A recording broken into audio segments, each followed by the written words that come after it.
السلام عليكم ورحمة الله وبركاته. ازيكم يا اغلى متابعين في الدنيا؟ اخباركم عاملين ايه؟ يا رب يوصلكم الفيديو وانتوا في احسن صحة واحسن حال.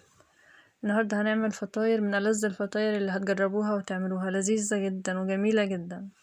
معايا كوباية ونص حليب، ونزلت عليهم بنص كوباية من الزيت. دي كوباية كمان شرش لبن. كان عندي لبن وقطع وكده، وخدت الشرش بتاعه للمعجنات، جميل جدا، احسن من المية. هي المفروض كوباية مية، بس بدل لقيت عندي الشرش لبن حطيته، احسن من المية كتير، جميل جدا في المعجنات. معايا 6 معالق من الكاكاو البودر الخام، كاكاو اسباني. هنقلبهم كويس قوي وهنروح بيهم على النار عشان يتدوب. لو مش حطيناهم على النار مش هتدوب كويس. معايا كمان 6 معالق سكر، كل معلقة من الكاكاو لها معلقة من السكر، عشان الكاكاو خام معلهوش سكر. لكن لو عندك الكاكاو محلى بالسكر يبقى خلاص، انت هتخففي السكر براحتك وتعملي اللي انت عايزاه. معايا كمان 6 كوبايات دقيق، بالكوباية اللي هي المج بتاع الشاي. 6 كوبايات، وبيضة ورشة فانيليا، وكيسين من الخميرة زي ما انتوا شايفين كده، عبرتهم في المعلقة، الكيس فيه معلقة. ودون باكو باودر دريم، جميل جدا في المعجنات كمان. وتاج الملوك كويس برضو بستخدمه، وكيك شيف كويس برضو.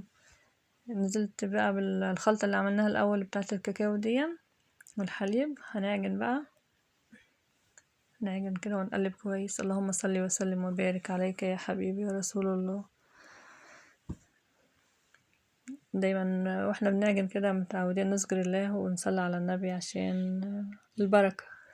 كانت ماما ربنا يمسها بالخير يا رب تقول لي كمان لازم تتشهدي على العجين، تذكري الله وتشهدي على العجين كده واحنا بنعجن.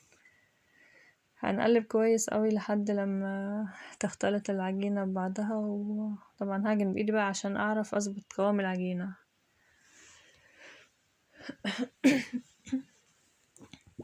هنقلبها كويس عشان نشوفها هتحتاج دقيق تاني ولا لا. هي هتاخد شوية دقيق كده كمان من الكوباية، انا نخلاها ومجهزاها عشان لو احتجت مش هحتار يعني، مش جنب حد يجيب لي حاجة يناولها لي يعني. خدت حوالي معلقتين كبار كمان، وعجنتها كويس قوي لحد ما اختلط الدقيق تاني في العجينة. يعني هي لو ملينا المعلقة اللي انا بعبر بيها الخميرة والبودر، هتلاقيهم كوباية معلقتين بس، مش ما فيش مشكلة يعني. هو الدقيق بالذات حسب العجينة في ايدك. العجينة عشان تختبريها لازم تكون تغسلي ايديكي.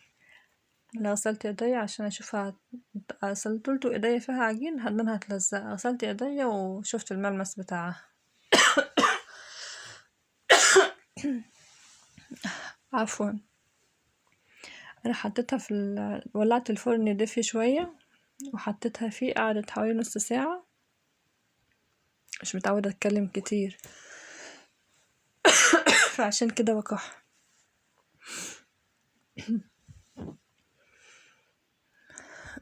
سبتها نص ساعة في الفرن، خمرت بسرعة يعني، مش خدت وقت عشان دافية وهي كانت دافية.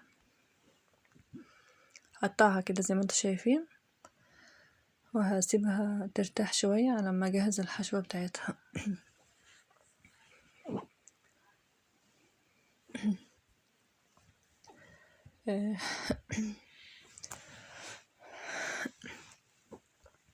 قطعتها قطع صغيرة كده زي ما انتوا شايفين، بس حجمها هيتضاعف. يعني مكنتش متخيلها تتضاعف بالطريقة ديت يعني.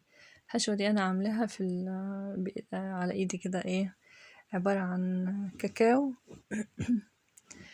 حوالي 5 معالق كاكاو اسباني برضو، وكوباية ونص حليب بودر، ونص كوباية حليب سايب او مية، بس انا حطيت حليب، ونص كوباية سكر، وكوباية بسكويت مفروم، اي نوع يكون طعمه كويس. حطيتهم في الكبة ده انا بقول المقادير بتاعة الحشوة عشان لو حد عايز يعملها. طعمها جميل جدا بصراحة يعني. حطيتهم في الكبة وحطيت الزبدة 100 جرام زبدة، ونزلت باللبن ساخن على الزبدة سيحها وهي في الكبة، وضربتهم في الكبة كويس قوي وقلبتهم كويس فيها.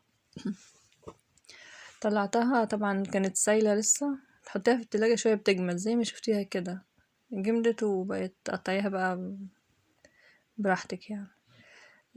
حشيتها بيها.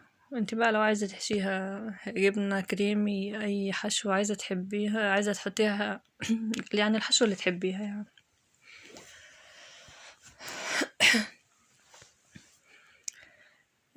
اي نوع حشوات حطيه براحتك، مش في اي مشكلة خالص، عشان كل واحد براحته يعني، مش تقيدي نفسك بأي حاجة حد بيعملها يعني، اعمل اللي تحبيه. سبتها بقى ترتاح تخمر شوية، لازم نسيبها تخمر مرة تانية. برضو ولعت الفرن شوية يعني 5 دقايق دفي كده، وطفيته وحطيتها فيه لحد حجمها ما يتضاعف طبعا، ونشوفها عاملة ايه. نتغطى بالاسترتش الغذائي دون علشان ما تنشفش، عشان الوش بتاعها ما ينشفش. شايفين بقى عاملة ازاي بعد ما خمرت، وشها بيلمع، وطبعا عشان متغطية وشها ما نشفش. وبقت الواحدة بقت قد 2 ما شاء الله يعني. بصراحة يعني ألذ فطاير، هتجربوها وتعملوها. طبعا دهنتها بعد ما دخلتها الفرن، خدت في الفرن حوالي 25 دقيقة. هتختبريها السوا من الجنب، من بينها وبين بعضها كده، الفراغ اللي في بينهم وبين بعض ده بالسكينة كده، هترفعي كده وتشوفيها لو فيها لسه فيها عجين، الفراغات الفواصل ديت تعرف ان هي لسه مستوتش. اكيد كلكم شطار وعارفين، انا بشرح بس بالتفصيل عشان البنوتات الصغيرات اللي زي بنتي عايزة تعمل حاجة تعرف تعملها. دهنة الزبدة دي بتفرق معاها بعد ما بتخرج من الفرن، بتديها طراوة وطعم جميل جدا.